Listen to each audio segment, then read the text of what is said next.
ద్వితీయోపదేశ కాండము 8వ అధ్యాయం.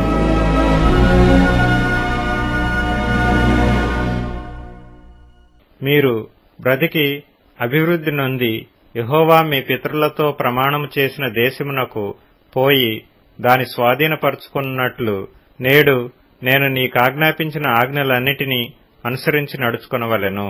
మరియు నీవు ఆయన ఆజ్ఞలను గైకొందువో లేదో నిన్ను శోధించి నీ హృదయములోనున్నది తెలుసుకొనుటకు నిన్ను అణచు నిమిత్తమును అరణ్యములో ఈ 40 సంవత్సరములు నీ దేవుడైన యెహోవా నిన్ను నడిపించిన మార్గమంతటినీ జ్ఞాపకము చేసుకొనుము.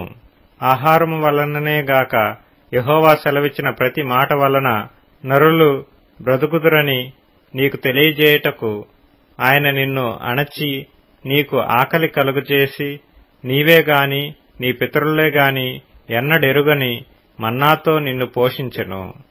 ఈ 40 సంవత్సరములు నీవు వేసుకొనిన బట్టలు పాతగిల్లలేదు, నీ కాలు వాయలేదు.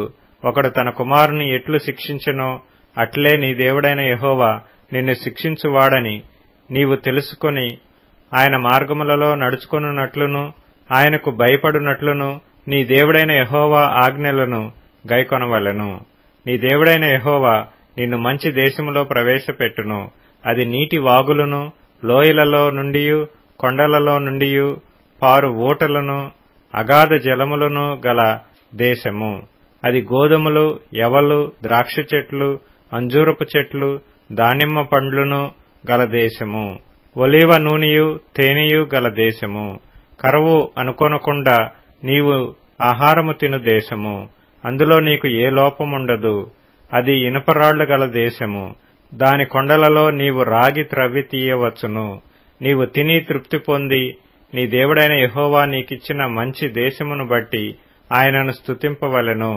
నేడు నేను నీకాజ్ఞాపించు ఆయన ఆజ్ఞలను, విధులను, కట్టడలను నీవు అనుసరింపక నీ దేవుడైన యెహోవాను మరచి కడుపార తిని మంచి ఇండ్లు కట్టించుకొని వాటిలో నివసింపగా నీ పశువులు నీ గొర్రె మేకలను వృద్ధి అయి నీకు వెండి బంగారములు విస్తరించి నీకు కలిగినదంతయు వర్ధిల్లినప్పుడు నీ మనస్సు మదించి దాసుల గృహమైన ఐగుప్తు దేశములో నుండి నిన్ను రప్పించిన నీ దేవుడైన యెహోవాను మరచదవేమో. తాపకరమైన పాములను తేళ్లును కలిగి ఎడారి అయి నీళ్లు లేని భయంకరమైన ఆ గొప్ప అరణ్యములో ఆయన నిన్ను నడిపించెను. రాతి బండ నుండి నీకు నీళ్లు తెప్పించెను.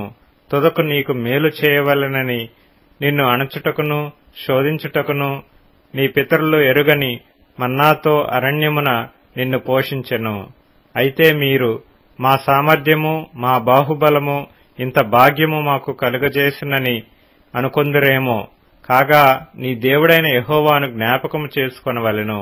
ఎలయనగా తాను నీ పితరులతో ప్రమాణము చేసినట్లు తన నిబంధనను నేటివలే స్థాపింపవలెనని మీరు భాగ్యము సంపాదించుకొనుటకై మీకు సామర్థ్యము కలుగు చేయవాడు ఆయనే. నీవు ఏమాత్రమైనను నీ దేవుడైన యెహోవాను మరచి ఇతర దేవతలను అనుసరించి పూజించి నమస్కరించిన ఎడల మీరు నిశ్చయముగా నశించిపోదురని నేడు మిమ్మును గూర్చి నేను సాక్ష్యము పలికియున్నాను. నీ ఎదుట నుండకుండా యెహోవా నశింపజేయుచున్న జనములు వినకపోయినట్టు మీ దేవుడైన యెహోవా మాట మీరు వినకపోయిన ఎడల మీరును వారి వలనే నశించెదరు.